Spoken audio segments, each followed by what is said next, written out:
नमस्कार, आप देख रहे हैं निष्पक्ष न्यूज। आपके साथ मैं हूं रवि ठाकुर। राष्ट्रपति द्रौपदी मुर्मू के अभिभाषण पर धन्यवाद प्रस्ताव पे चर्चा के दौरान राज्यसभा में विपक्ष के नेता मल्लिकार्जुन खड़गे ने हिमांशु वाजपेयी की कविता का जिक्र करते हुए मोदी सरकार पर निशाना साधा। पीएम मोदी की मौजूदगी में खड़गे ने कहा कि अब की बार 400 पार का नारा देने वाली बीजेपी 100 का आंकड़ा भी पार नहीं कर पाएगी। न खाता न बही है, जो तुम बोले वही सही है। न्यूज ये छिप रही है, सब कुछ बिल्कुल सही है। सच पर एफआईआर क्यों, सच पर एफआईआर क्यों, रासू की मार क्यों, झूठ की जय जयकार क्यों, निष्ठुर है सरकार क्यों, मगर मेरे शहर के लोग, देश के लोग ये सवाल मुझसे पूछ रहे हैं। पहले कविता के जरिए तीखा तंज और फिर विज्ञापन की आड़ में जुबान से बाहर आया रंज। राज्यसभा में विपक्ष के नेता और कांग्रेस के राष्ट्रीय अध्यक्ष केंद्र सरकार पर पूरी तरह उखड़ गए। पीएम मोदी टुकुर टुकुर ताकते रह गए।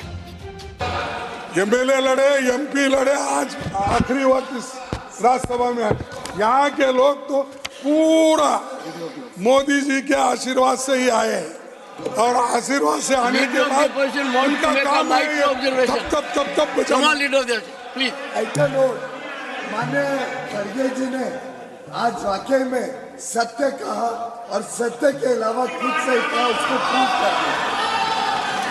I think never a leader of opposition has been so applauded. It's a record. आपके बयान की इतनी तारीफ की जा रही है। देखो, मेरे बयान की तारीफ में मैं वो भी समझता हूँ, तो यानी अपने आप को ढोल बजा रहे हैं, 400 आएंगे 5। भाई आपके आने हैं, हाँ आपके आने हैं, तो ये सब क्यों नहीं कर रहे? अब आप इस बार 100 भी पार नहीं कर सकेंगे। 100 भी। इंडिया स्ट्रांग है, इंडिया स्ट्रांग है।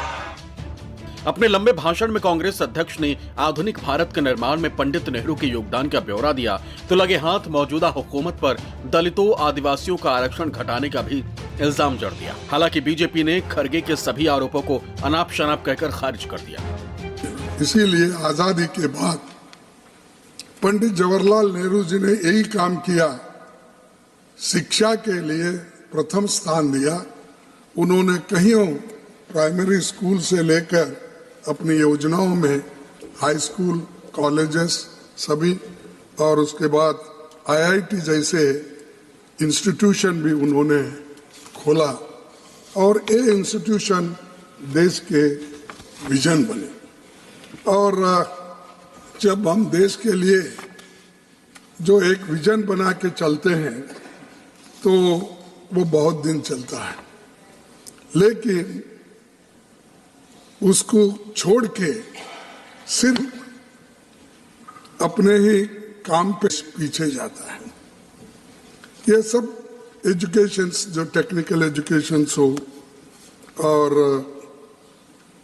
इसका लाभ चाहे अपना मेडिकल कॉलेजेस हो, इंजीनियरिंग कॉलेज हो, एम्स हो, कुछ भी, इसका लाभ सबको मिलना चाहिए।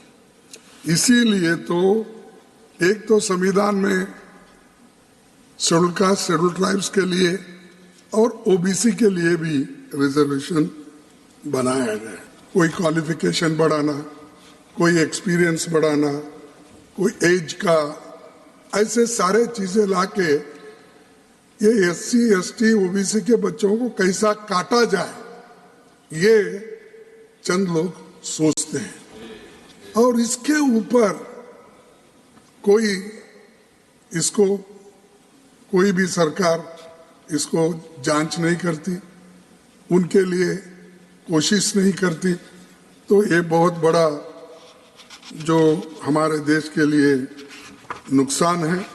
और खासकर स्कॉलरशिप भी, जो स्कॉलरशिप उनको रेगुलरली सोशल जस्टिस डिपार्टमेंट से मिलना चाहिए, वो भी नहीं मिल रहा। देश की जनता ने या आपके प्रदेश की जनता ने आपको सेवा करने के लिए दिया है, जनहित में मैंडेट दिया था और उसी के धन को आप लूट रहे हैं, तो ये कोई बर्दाश्त नहीं करेगा और आने वाले दिन में ये सब लोग जाएंगे।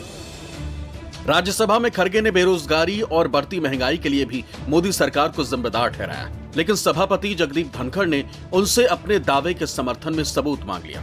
ऋषिकेश कुमार और प्रशांत देव के साथ संजीव त्रिवेदी, दिल्ली, न्यूज़ 24।